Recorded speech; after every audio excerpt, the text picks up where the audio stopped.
Welcome back to another episode of the Greenies. We're right in the middle of the 4th tee project. It's all gone pretty smoothly so far. We brought the start date forward by a week, and big thanks to everyone involved who can allow that to happen. It just gives us more of a window for germination once we put the seed in the ground. Andy's been brilliant so far. He's done an absolutely amazing job.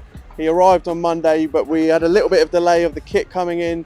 And then once it came in, it was just torrential rain. So we almost lost a day at the start of the project. But from there on Tuesday, and he got stuck into the ground, and Simon Tomlinson's been taking aerial shots of each stage of this project, so I'll plug them in the side. You can see them as we go, which is a really nice way of looking at it, because it just gives you a whole new outlook on the tee.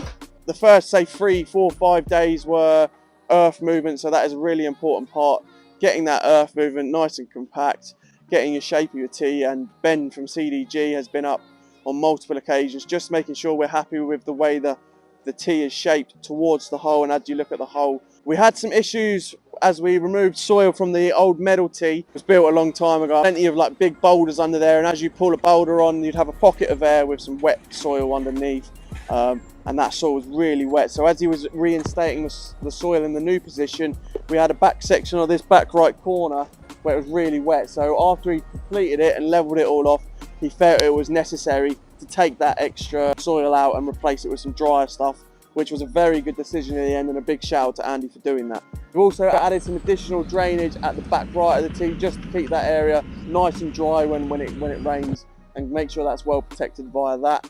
Once he got the soil in place and was happy with the position, he dug his drain channels, and I'll put an aerial shot of that as well. And then that was over the weekend, so these guys have been working through the weekend as well, just to make some time up. And me and Mick also came and helped out on Sunday, but we didn't stay as late as Andy. So once the drainage is in, so you get the shingle, drainage pipe, shingle. This drainage was installed, which done on Sunday. So on Monday, we came in and Andy dug the irrigation channels for us, and we then laid the pipe.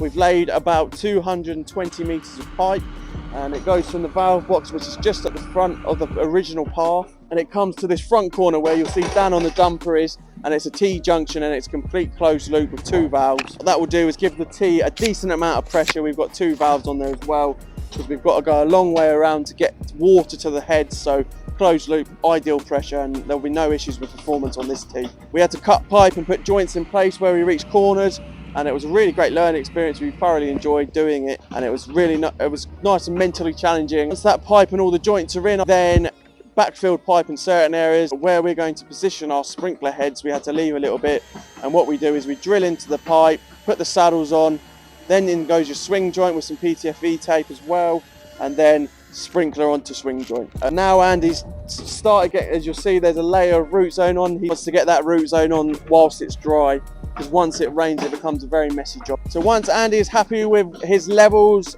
and the depth of the root zone, we want 200 mil of root zone. It's going to be compacted in stages. We will then go on to the banks, finish the banks off, shape the banks. He'll tidy up the bank where we managed to pull the bank away and get root zone delivered straight on site, which saved us a ton of time. It's a good initiative from everyone involved, and we're happy with that. Then Andy's going to dig the path out for us, and we will install that probably after the overseeding work's complete, just because we don't want to put railing in the way of machinery that needs to get in there, because it will get damaged as they work over the tee.